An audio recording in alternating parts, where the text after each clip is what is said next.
nga po, pakibati nga po ng nga po yung katabi at pakisabihan ng Happy New Season. Come on, sinong naniniwala sa New Season?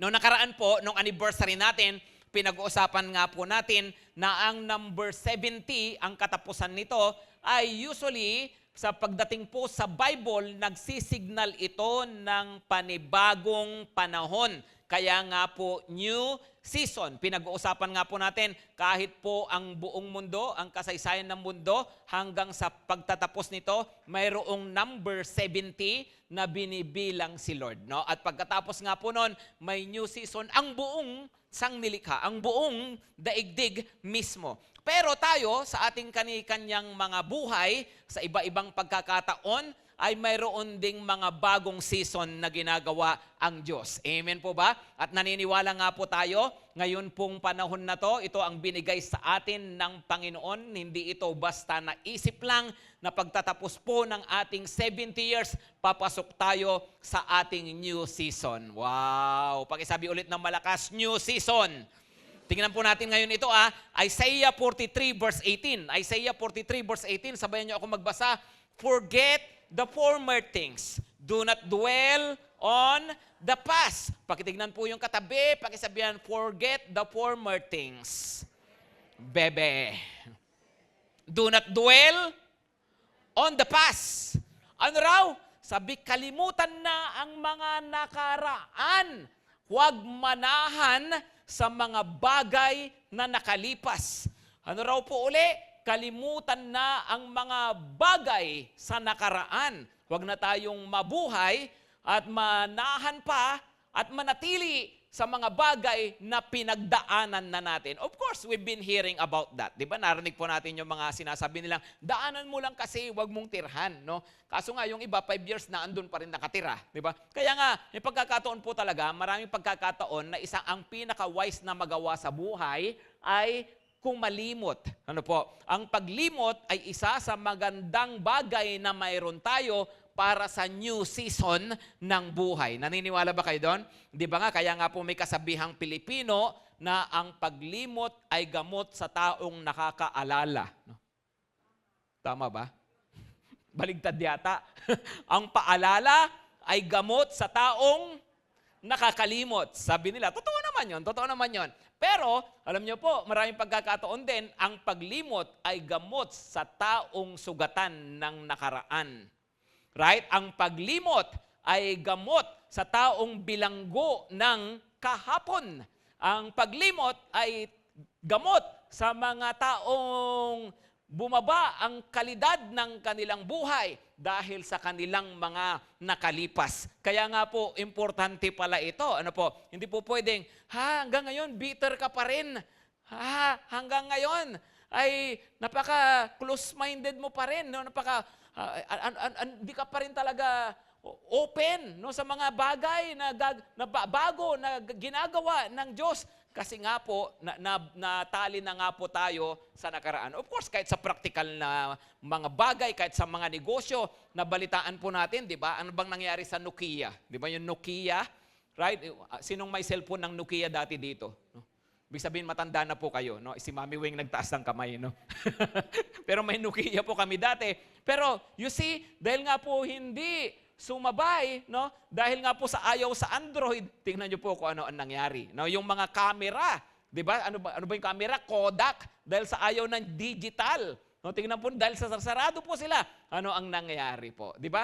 Kaya po minsan, kahit pa sabihin mong okay naman, kahit maganda naman, may mga bagay na talagang dapat po nakalimutan. Right? Para sa mas ikabubuti po natin. So hindi pala po pwede na talagang nagpapadala pa rin tayo o nagpapatalip pa rin tayo sa ating mga nakaraan. Pakisabi ulit na malakas, forget the former things. Do not dwell on the past.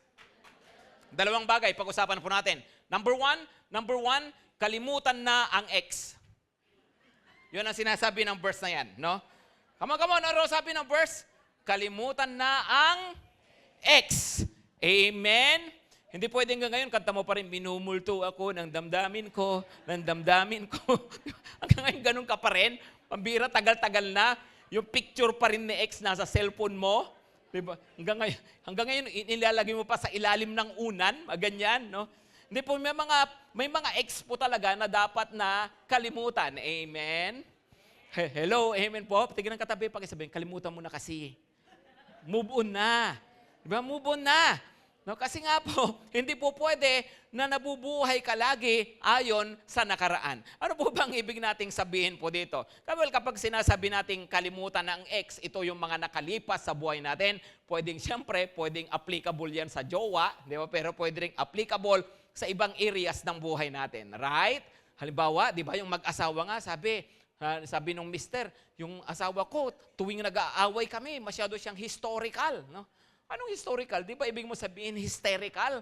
Hindi, historical talaga. Kasi pag nag-aaway kami, binabalikan niya yung mga kasalanan ko pa nung 20 years ago. No? So binabalikan niya lahat. O, di ba? Kapag mga ganun, kinakailangan talaga na makalimot. Right? Kaya nga po may mga ex na dapat nang kalimutan. Pakitignan nyo katabi, ready ka na bang lumimot? No?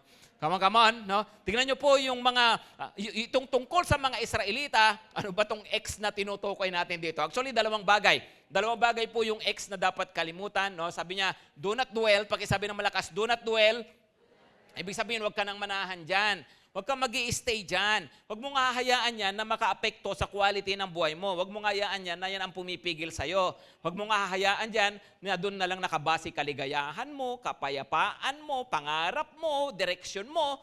Kasi you're dwelling on it. No? Pero dalawang bagay, pagdating sa mga Israelita, ang sinasabi po na malamang ng Panginoon sa kanila not to dwell in ay una po sa kanilang exile. Pakisabi ng malakas, exile. Ano ang ibig sabihin? Ang exile po ay ito yung para inexpel sila ng Diyos. Tinanggal sila sa kanilang sariling bayan dahil sa kanilang mga kasamaan, dahil sa kanilang katigasan ng ulo. No? So, they were exiled. Pero pangalawa, na sinasabi din yan, ay yun pong kanilang exodus. Pakisabi ng malakas, exodus. So dalawang bagay po ito, don't dwell on the exile, don't dwell on the exodus. Yun ang story ng mga Israelites. O anong kinalaman naman ng buhay ko dyan? Well, kapag po sinabing exile, normally po sa ating mga buhay, mayroon tayong masasamang mga karanasan. Tama?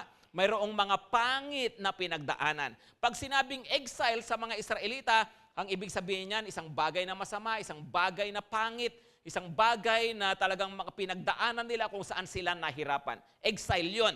Pero pag sinabi namang exodus, ay ito naman po yung mga kamangha-mangha at napakagaling na mga bagay na naranasan natin. In the case of the Israelites, ang exodus po ay ito yung panahon na sila ay inilabas ng Diyos mula sa Egypt at sila ay itinawid sa dagat na pula. No? Kaya tingnan ninyo ang verses na ito. Tingnan nyo po ito. Sa verse 16 hanggang 17, sabi po, samahan nyo ako. This is what the Lord says. He who made a way through the sea, a path through the mighty waters. Okay, na-imagine nyo kung anong tinutukoy? Tapos sabi niya, who drew out the chariots and horses. Kaninong chariots and horses yun? The Egyptian army.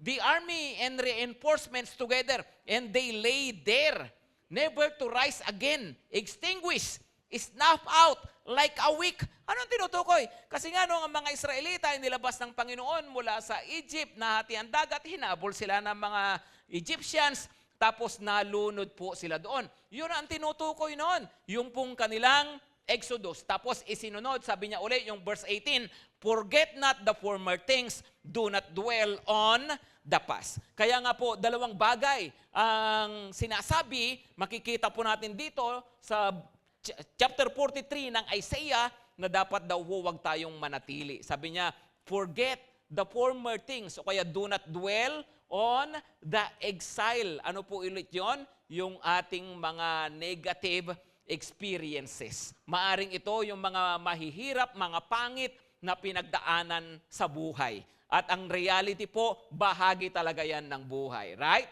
Hello, tama po ba? Whether ito ay kagaya ng mga Israelita, kaya nila naranasan yun dahil sa kanilang kasalanan, o kaya pwedeng tingin natin na biktima lang tayo ng sitwasyon. Pero sabi ng Panginoon, basta whatever. Sabi niya, do not dwell on your exile, yung mga pangit na mga karanasan, yung mga pinagdaanan natin na mga mahihirap, wag daw magdudwell doon. Kung ito po ay po pwedeng failures, pakisabi ng malakas, failures.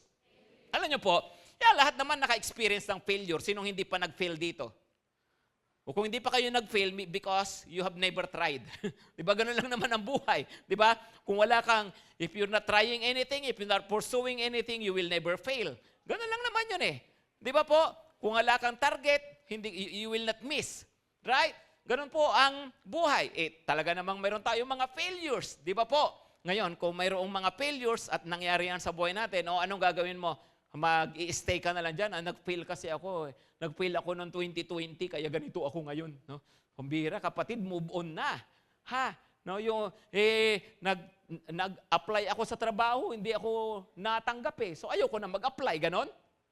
Di ba? Naligaw ako, 20 niligawan ko, 30 nang busted sa akin eh. No? So never na ako manliligaw. Naintindihan kita. No? Pero subukan mo, baka may pang 31, ha? The point is, di ba, minsan masyado tayo nagpapadala sa ating mga failures, right? Pwede rin sa ating mga faults. Pakisabi ng malakas, faults.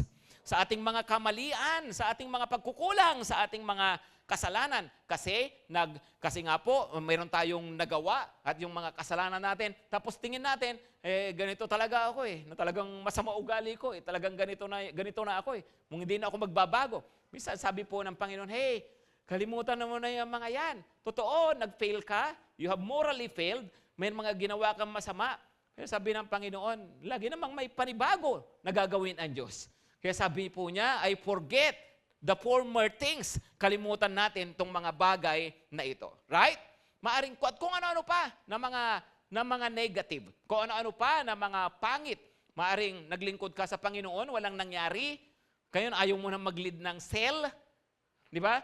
Na maaring ikaw ay nagnegosyo, no? Hindi kumita, lugi agad, no? Nagre-register ka pa lang sa DTI, lugi na, no? Saklap naman nun. Nag-a-apply ka pa lang ng trabaho, hindi ka pinapasok ng security guard, di ka bagay dito, no? Ganun agad. Ang hirap naman nun, di ba? Pero, yun nga, ang dami-dami nating mga pinagdadaanan, pero ang tanong, will you dwell there? Hanggang diyan ka na lang ba? Hayaan mo na lang yan? Di ba? O sige, malungkot ang buhay mo. O sige, malungkot ka, may mga pinagdaanan ka, naiintindihan natin yun. Pero hanggang dyan ka na lang. Kaya sabi ng Panginoon, forget the former things. Pakisabi ng malakas, forget. No, forget. Pangalawa po, sabi niya, hindi lang exile kundi yung exodus. Pakisabi ng malakas, exodus. Ang exodus po uli, nagpapakita ito ng grabe. Karanasan, sa kabutihan, sa kapangyarihan ng Diyos. Ito ay tungkol sa kung gaano sila tinulungan ng Panginoon in a very special way. Diba? Ito yung mga bagay na pinag-uusapan. Ito yung mga bagay na tinitreasure natin. Ito yung mga bagay na gustong-gusto natin. Pero, alam nyo po ba, kahit yung mga bagay na magaganda, sa totoo lang po, may mga time na kailangan nating matutunan na huwag mag-dwell doon. Magandang manatili sila sa ating isipan, sa ating puso, itong mga bagay na ito, tao o bagay. Pero, hindi po pwede na nagduduel ka doon. Right? Kasi ang totoo po, mayroon tayo, mga blessings sa atin, magagandang bagay na hindi naman nananatili sa buhay. Tama po ba? Hello, tama po ba? Have you lost something na talagang gustong-gusto mo? Ayun ang realidad. Nangyayari po talaga yun sa buhay. Amen? Or do you have something even now na ngayon dahil sa mayroon ka niyan, parang hanggang dyan ka na lang. Di ba? Okay na ako rito. Hindi ko na kailangan mangarap. Hindi ko na kailangan ng more blessings. So, hindi ko na kailangan pa ng more acts of God kasi kontento na ako. Then, kung ganun din po tayo, hey, mukhang kinakailangan mong mag-move on kasi mayroong next level. Mukhang kinakailangan mo na umalis dyan at kaya nga sabi ng Panginoon, do not dwell on your miracles, do not dwell on your exodus. Huwag kang mananatili lang dyan, gaano man kaganda iyan. Amen po ba mga kapatid? Kasi ito po ang reality pala. Pag sinabing forget, ang ibig pong sabihin, hindi lamang ito sa mga bagay na pangit kasama yung mga magaganda. O matanong ko nga po kayo, ano ang mas madaling kalimutan? Yun pong mga ganda o yung mga pangit? Come on. Sino rito, yung kapag pangit, gustong-gusto mo na talagang kalimutan? O sino rito yung maganda na bagay gusto mong kalimutan? Sino rito kahit anong itanong ko, walang maalala? No, nag-uulyanin lahat? Pero hindi nga, di ba? Sa totoo lang, yung mga bagay, siyempre na mga pangit, bahagi ng nakaraan natin, di ba? Gusto nating kalimutan, kaya lang di natin alam, may effect pa rin sa ating mga pananaw, sa ating mga kilos sa buhay. Di ba? Kaya dapat talaga nating makawala doon. Do not dwell on those things. Pero ito ang pag yung mga bagay na mabubuti, sa totoo lang, ayaw natin na makalimutan. At ang gusto natin nga, hanggang maaari andyan lang sila, mabalik, at kung mayroong nawala, mabalik lahat. Kasi nga mga magagandang mga bagay. Totoo rin po yun. Tama naman po yun. Kaya lang ang point ay, teka, nag-dwell ka na dyan sa mga past blessings mo. Paano yung mga future blessings? Nag-dwell ka na sa mga accomplished promises. How about the promises that are yet to be fulfilled? Ang dami pang gustong gawin ng Panginoon sa buhay natin. Minsan, hindi ka na nag-strive, hindi ka na umabot ng kung ano, wala ka na, nanatili na lang tayo. Bakit? Kasi nga po, hindi tayo lumilimot sa nakaraan. So, nagduduel nga po tayo. So, kaya nga po, kinakailangan na mag-forget. Pakisabi po ng malakas, pakitignan ulit ang katabi. Kalimutan na ang ex. Come on, pakisabihan, kalimutan na ang ex. Number two. Tingnan nyo po ang susunod na verse. See, I am doing a new thing. Verse 19, verse 19. Sabi po niya, see, I am doing a new thing. Pakisabihan ng malakas, see. Tingnan nyo po yung katabi, pakisabihan po, tignan mo raw. No? Ano raw ang titignan? Come on, pakibasa ng malakas. See, I am doing a new thing. Ano ulit yung number 1 natin? Kalimutan na ang ex. Number 2, sabi nung verse natin, tumingin na sa iba. Tumingin na raw sa iba. Di ba? See, I am doing a new thing. So, ibig sabihin, hindi ako dapat mag-dwell talaga rito. Kasi mayroong iba na gagawin. Mayroong new thing. At dapat doon daw tayo tumitingin. Amen, mga kapatid. Tingnan nyo mabuti ito, Now, it springs up. No, I am doing a new thing and it's already springing up. Andyan na yan. Lumalabas na. Sabi niya, do you not perceive it? No? Hindi nyo ba namamalayan? Hindi nyo ba na-realize? Hindi nyo ba nakikita? No, sabi, ito na, andyan na. No, huwag kang manhid, sabi ni Lord. Pakitingnan yung katabi, huwag kang manhid daw. No? Maiba pa. No? Huwag mo naman ang dugtungan na andito lang ako. So, sabi niya, do you not perceive it? I am making a way in the wilderness and streams in the wasteland. Dalawang bagay po ang makikita nyo po dyan na new thing na tinutukoy ng Panginoon. Sabi po niya, una po yung new moves. Pakisabi ng malakas, new moves. Ano raw? Bakit? Kasi sabi po ng Panginoon, I am doing a new thing. I am making a way in the wilderness. So one of the things that we have to do is to perceive God's new moves. Kailangan kong makita ito. Kailangan kong ma-appreciate na mayroong ginagawa si Lord. Pakisabi nga ulit ng malakas, new moves. Sinong gusto ng new moves? Sinong ayaw na ng ninja moves? Kailangan natin ng new moves ni Lord. Amen? Sa buhay. Pag sinabi pong new moves, ano ba ang ibig sabihin nito? Well, i-compare nyo po yun Verse 16.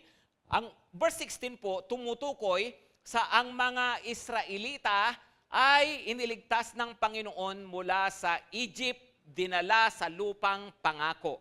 So ang sabi po doon ay sa verse 16, tingnan nyo po, ang ginamit na salita ay a way through the sea. No? Ano raw? He who made a way through the sea. Pero basahin po ninyo yung verse natin. Ituloy po natin sa verse 19.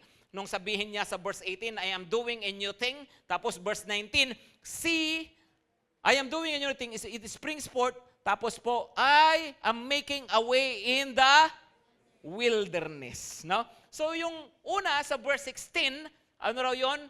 Way through the sea. So sa dagat. Ngayon, ito naman, ano naman yan? Way in the wilderness. Okay, so mayroong ginawa ang Panginoon noon, matindi, kamangha-mangha. Pero ngayon, mayroong ibang bagong gagawin ang Panginoon, hindi na way through the sea, kundi way in the wilderness. Ano po ang tinutukoy po niyan? Ito nga po kasi yung pagkakataon na ang mga Israelita, mayroon silang second exodus. Ang first exodus from Egypt to Promised Land. Kaso makukulit sila, pinarusahan sila ng Panginoon, and they were captives, exiles. No? Na-exile sila sa Babylon, bandang Iraq, Iran, at dahil po doon, sila po ay nanatili doon ng 70 years bilang kaparusahan ng kasalanan. Itong binabasa nating verse ay promise ng Panginoon na mangyayari after 70 years. Yun pong pagbibigay sa kanila ng way in the wilderness. So tingnan nyo po ito, may papakita akong mapa sa inyo. Tingnan nyo po, yan, no? Andyan yung Egypt, no? Tapos po, asan ang Israel? Ang Israel po ay, kung nakikita nyo yung Lebanon saka Jordan, andyan po siya, in between. Bakit hindi inilagay? Kasi po, yun po ang reality. Actually, yun po, tinignan ko kasi ito, naghanap ako ng mapa at nakita ko ay Arab yung may pangalan nung gumawa ng mapa. Kapag Arab po ang gumagawa, usually, hindi nila nilalagay ang Israel. Bakit di nila kinikilalang bansa? Tuldok lang po sila sa mapa, napakaliit. Sa totoo lang po, napakaliit. Kahit po pag sumasakay ka ng eroplano, halimbawa Emirates, Etihad, kasi mga ano po yan, mga Arab na mga eroplano, alam nyo po, ipapakita sa iyo yung flight, di ba? Yung mapa. Di ba may video ka sa eroplano, no? Sino rito nakasakay na ng tricycle, no? O so wala yun sa tricycle. Pero sa eroplano, meron pong screen. Alam nyo po ba, hindi pinapakita ang Israel? Kasi nga hindi nila kinikilala na bansa ang Israel. Kaya wala dyan, no? Anyway, no? So yun nga po, no? Andyan siya sa may, maliit na maliit siya. So ito po yung Egypt.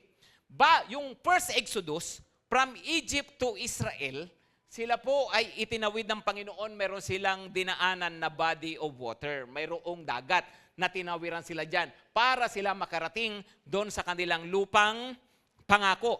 Ngayon, nung andun na sila sa Israel, ang kukulit nila, ang sasama nga nila, kung ano-anong mga kasamaang ginagawa, sumasamba kay Baal, kung ano-ano, nagalit ang Diyos sa kanila, pinarusahan sila, pinadala sila ngayon dito sa Babylonia, part ng Iraq at Iran. No? At ito po, yung unang panahon, ang Persia ay, yung kung nababasa nyo sa Bible, Persia, yun po yung Iran.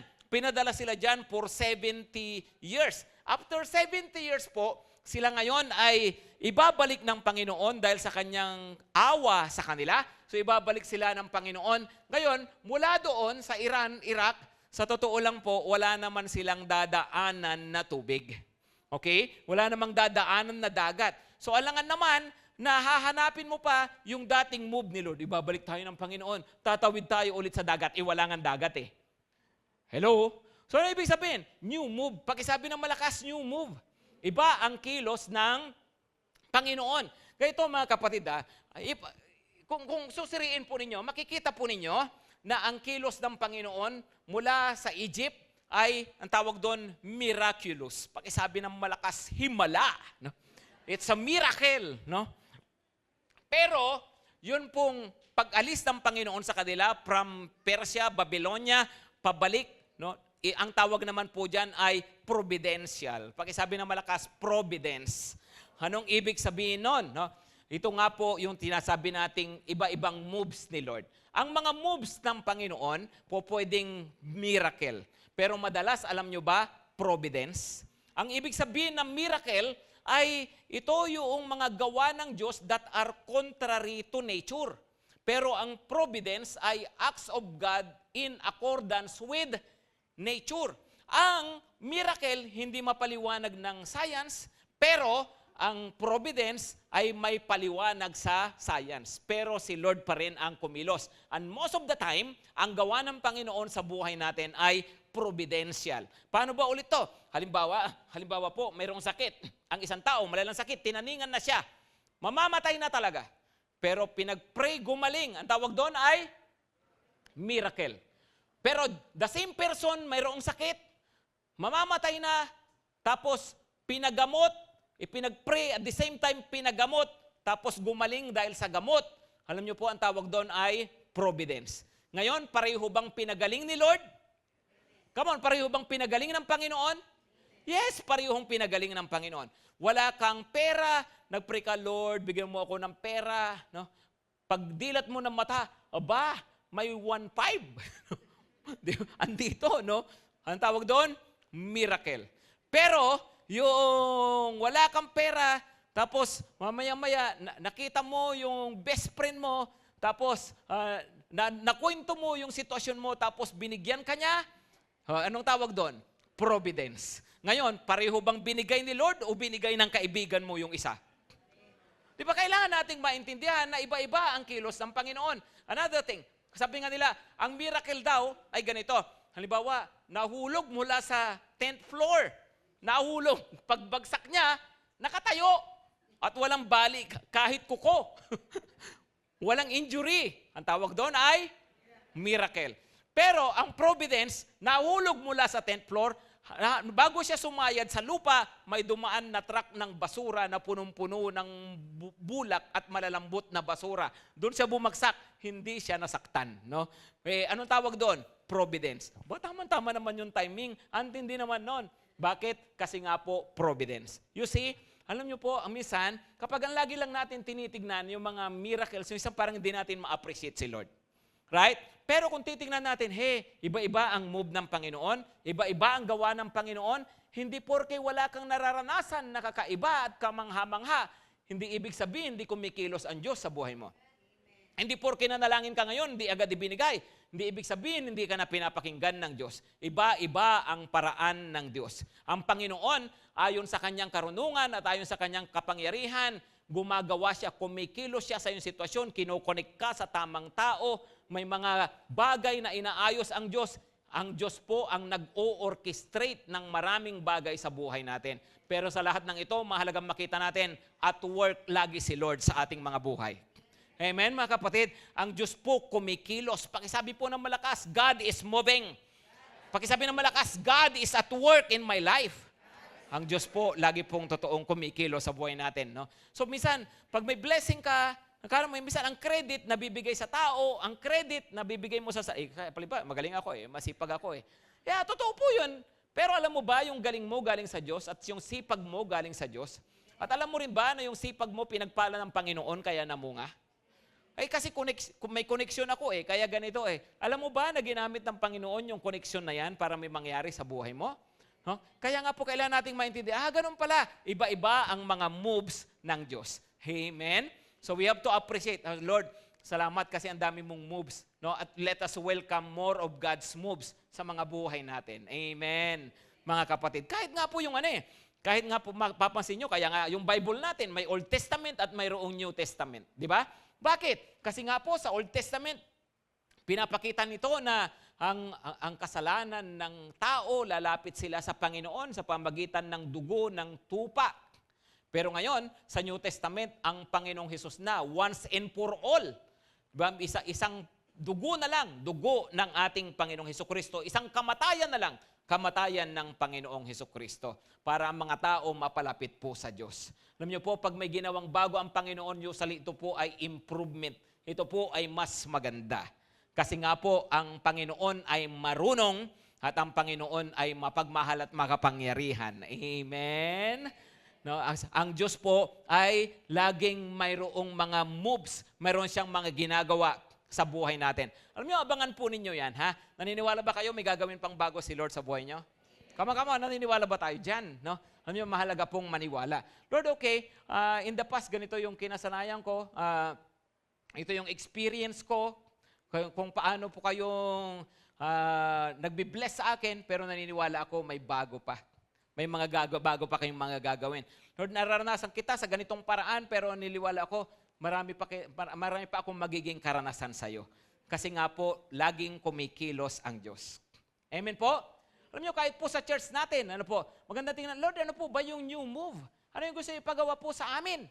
Like, ito nga po tayo, ang church, pinapalago po ng Panginoon, and I believe the next move na dinadala tayo ng Panginoon ay pagmimisyon po talaga. Ano po, naniniwala ako, gusto tayo ng gamitin ng Panginoon, di lang dito, gusto tayo ng gamitin ng Panginoon sa ibang bansa. By the way, sa June, may mga dadalhin po tayong ilang young pro natin, ilang kabataan, no, para po mag-share ng gospel sa Indonesia. No? So, yan po, ano po, sa June 2 to 11 po yung schedule po doon. Kung interested po kayo, no, sabihin nyo po sa amin, ano po, alam po ninyo maganda magpagamit tayo sa Panginoon. New move naman tayo. Amen? Amen? Sinong gustong pagamit sa Lord po dyan? No? Yung kung sabihin nyo lang po, gusto nyo po, kasi naghanap po ako ng ipapadala sa Iran. Ngayon mismo, kahit bukas, sagot ko pa masahe nyo, bukas na bukas din. No? Sa Iran, ha? Pero by the way, let's pray for Iran. Amen? Let's pray, kasi alam po ninyo, ang Iran po ay isang lugar na napakaraming nabuborn again for several years now. Ang nagsasarahan ang mga mosque, ang mga moske, nagsisipagsarahan at ang dami pong nagiging mga Christian. No? Yan pong si Ayatollah Khamenei, kilala ko na po yan, estudyante pa lang po ako, nababalitaan ko na po yan dahil po sa kanyang tinawag na Islamic Revolution. Pero nakita ng mga tao, ganito pala to. Ganito pala, pag talagang Islamic law, ganito pala talaga kahirap. No? Na-realize po nila yon. Kaya nga po, ang dami pong nabuborn again po. Ang dami nagiging Christian. Isa po talaga yan sa magandang pagmisyonan. No? Punta po kayo, ha? Ha? No? Pero maliban po doon, ano po, of course, let us pray sa iba pang mga kapatiran natin, mga mahal natin sa buhay. I'm praying for them, mga mahal natin sa buhay na nasa ibang mga bansa po ngayon. No? Anyway, yun nga po, ang point ay mayroong mga new move. Pakisabi ng malakas, new move. Number 2, perceive God's new means. Pakisabi ng malakas, new means. Malakas na po yun. Okay? Anong means? Iba-iba ang paraan ni Lord. Diba? Sabi po dito ay, see, I am doing a new thing. Tapos, I am making a way in the wilderness and streams in the wasteland. Ano raw po yun? Streams in the wasteland. Ano raw? Batis, tubig. Saan po? Sa disyerto. Sa wilderness. Kaya po sa ibang translation, ang ginamit na salita ay rivers in the desert. Wow! Kaya bang magbigay ng Lord ng tubig sa disyerto? Come on. Kasi nga po, sabi, okay, ito, ilalabas ko kayo. After 70 years, dadaling ko kayo sa inyong new season. Dadaan kayo sa disyerto. I will provide a way in the wilderness. Gumamit ang Panginoon ng mga hari, ng kung sino-sino. By His providence, nakarating po sila. Pero siyempre, sa paglalakbay sa disyerto, ano po ang karaniwang pangangailangan sa disyerto? Malaking pangangailangan sa disyerto. Ano po sa tingin po ninyo? Kala ko payong. Of course, tubig. Kaya sabi ng Panginoon, I will provide rivers in the desert. Why? Because God has unlimited means. Ang daming means ni Lord. Meron siyang new means. Amen? Hindi ko alam kung ano ang means ng Panginoon sa buhay ninyo. Like, alimbawa, if we talk about our needs, ano ang means ni Lord to provide for you? Iba-iba ang means ng Panginoon, right? Haring iba ay, ang means ng Panginoon dati, laging may nanlilibre sa akin eh. No? So, salamat sa mga nanlilibre sa'yo. Pero, pwede ba, Lord, new season naman. No? Ako naman na, manlilibre. Pwede? Amen? Maaring ang means ng Panginoon, pag may sakit ka, aba, pinag-pray ko lang. Gumagaling, no? Hindi na ako kailangan magpa-doktor. Baka sabi ng Panginoon, no, ngayon, binigyan na kita ng trabaho, huwag kang puro libre, magpagamot ka na rin, ha? No? Minsan may mga kailangan tayong makita. Iba-iba rin talaga ang means ng Panginoon. Tama po ba, mga kapatid? Ano ba yung means of transportation nyo? Sabi niyo ba, ano ako, Pastor, BMW, bago ako makarating sa church, BMW, by means of walking, no? Oh Lord, new season naman, no? Bitik naman, bitikleta, no? O ngayon ba, ang new means ulit, binigyan ng kotse, haba Nissan na, no? Nissan na andar, Nissan hindi, no? So, at least naiiba-iba yung level mo, di ba? Kaya nga po, yung iba-iba yung mga means Pero basta si Lord, hindi na uubusan ng means. Amen? Tingnan niyo po ito mga kapatid. No? Yun pong verses 20 to 21. Sabi niya uli, the wild animals honor me, the jackals and the owls, because I provide water in the wilderness and streams in the wasteland. For what? To give drink to my people, my chosen, the people I form for myself, that they may proclaim my praise. So, ganun pala si Lord, no? Sabi niya, ang dami kong means, hindi ko pababayaan yung aking mga anak. Amen? Naniniwala ba kayo, hindi kayo pababayaan ni Lord? Diba? At mag-new season si Lord sa buhay natin. Ang daming pamamaraan po ng Panginoon. Actually po, kahit sa kwento ng mga Israelita, nung lumabas sila ng Egypt, ang Panginoon ay nag-produce sa kanila, nag-provide sa kanila sa pamamagitan ng manna from heaven. Di ba? Ano ba yung manna from heaven? Yung iba sa bumababa ng pagising nila, mayroong nakalatag daw dyan na skyflakes, no, sa lupa, sa buhangin, no, pinupulot nila yun ang kanilang kinakain. Pero alam niyo, right after makalipat sila, makapasok sila sa promised land, tumigil ang mana. Tumigil ang mana. Iba na raw ang paraan ng Panginoon kasi ang kakainin na nila yung mga bunga ng mga tinanim. Bunga-bungang kahoy. O nga, kasi nasa disyerto, walang pananim. Pero mapunta sila sa lugar na may pananim, iba na rin ang paraan ng Panginoon. Alam nyo, hindi porke iba ang paraan ng Panginoon sa iyo, ay hindi kagaanong loves ni Lord. Iba-iba lang talaga ang kilos ng Panginoon sa atin. Amen? Iba-iba rin ang timing ng Diyos sa buhay po natin. Maliwanag ba, mga kapatid? Iba-iba yung means ng Panginoon. Sino ang gusto ng panibagong means naman ni Lord? Oh, Lord, puro ako utang No, salamat sa mga nauutangan ko, no? Pero pwede ba, Lord, na wag na akong matali sa utang, baguhin niyo na yung season ng buhay ko? Pwede ba? Sino nagpipray ng ganon? Hindi kayo nagpipray kasi wala kayong utang. Sana magkautang kayo para mag-pray kayo. Di ba? Sabi sa, dapat talaga pala makita natin na, iba-iba yung pamamaraan ng Panginoon. Right? Lord, puro ako ayuda. Salamat sa ayuda. No? Walang masama doon. Lord, pwede ba? Wala akong aasa sa porpis. No? Di ba? Pwede ba, Panginoon, i-bless mo naman ako para mayroon ng ibang paraan.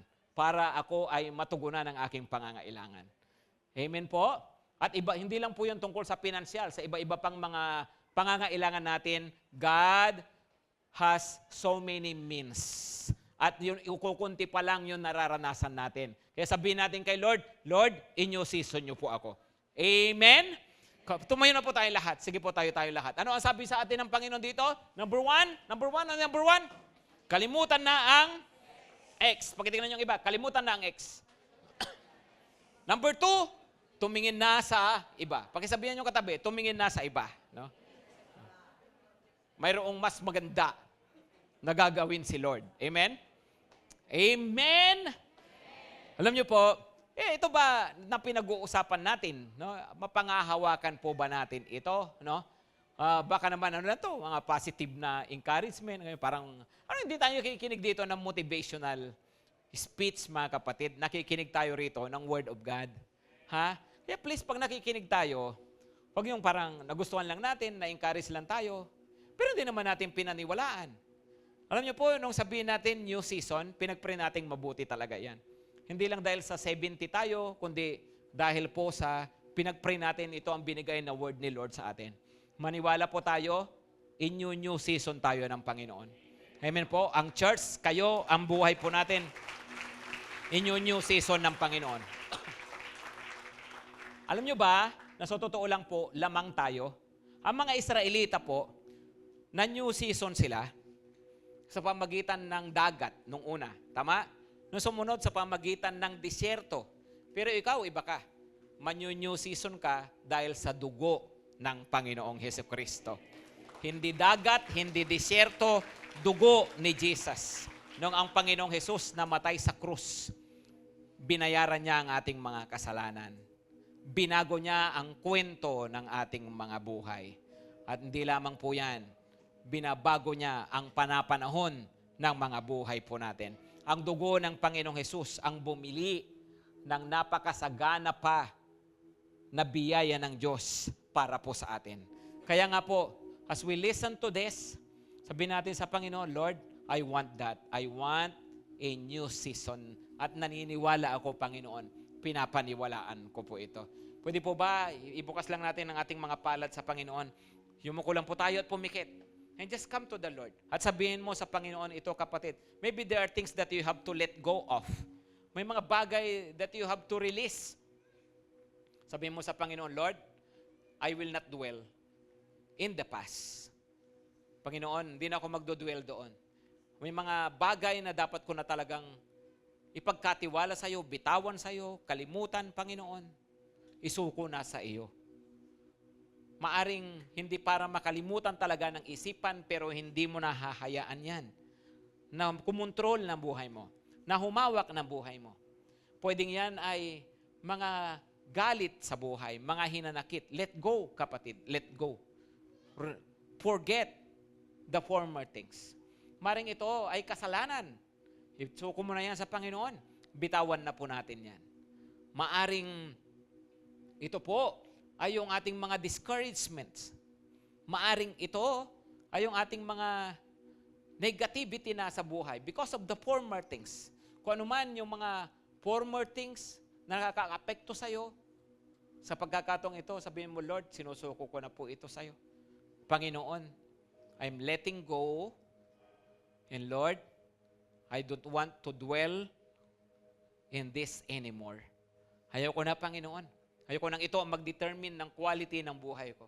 Ayaw ko na, Panginoon, na naaapektuhan ako ng mga bagay sa nakaraan. Masama man ito o pangit. Mabuti man ito at maganda. Ito ay isang bagay na kinakailangan po natin talagang matutunan na limutin at wag nang hayaan na magdikta pa ng klase ng buhay natin. So sabihin natin sa Panginoon, Lord, I'm letting go. Lord, I choose to forget the former things. I choose to surrender. I choose surrender, Lord. I choose new things. Come on, decide. I choose new things. I choose new things. Thank you, Lord. Salamat nga po, Panginoon. At ngayon nga po, Panginoon, lumalapit kami sa inyo.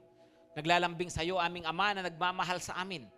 Lord, we ask for new season na maging totoo talaga sa mga buhay namin. In new season nyo ang mga kapatid kong ito, Panginoon. Ang aming mga pamilya. Ang church po namin, in new season nyo po kami. Lord, sa aming spiritual na buhay, sa aming relasyon sa pamilya, in new season nyo po kami. Sa aming finances, sa aming health,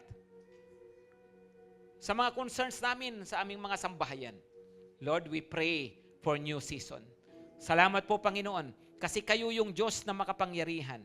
Kayo ang Diyos na humati ng dagat. At hanggang ngayon, Panginoon, marami kang kayang gawin. At hanggang ngayon, Panginoon, di ka nauubusan ng paraan. Kaya naniniwala kami, Panginoon, napatunayan na namin na maraming pagkakataon. You are always at work. And you can do so many things that we cannot even imagine. We cannot even think of. But Lord, for you, nothing is impossible. Kaya andito kami, Panginoon, nagtitiwala po sa iyo. We believe, Lord, inaangkin namin ito, pinapaniwalaan namin ang new season. Thank you, Lord, inaangkin namin ito. At ngayon, tinatanggap namin ang basbas nyo sa amin. Mga kapatid, pagpalain kayo ng Panginoon at ingatan kayo. Pagliwanagin ng Diyos ang kanyang mukha sa inyo, maging mapagbiyaya siya sa inyo. Ibaling niya ang kanyang tingin sa inyo. Maranasan nyo siya lagi. Ang kanyang kapayapaan, ang kanyang kasaganaan, ang kanyang kabutihan, ang kanyang katwiran at kabanalan at lahat pa ng katangian niya. Makita nyo, maranasan nyo sa kanyang buhay. Sa pangalan ng Panginoong Hesus. Amen at amen.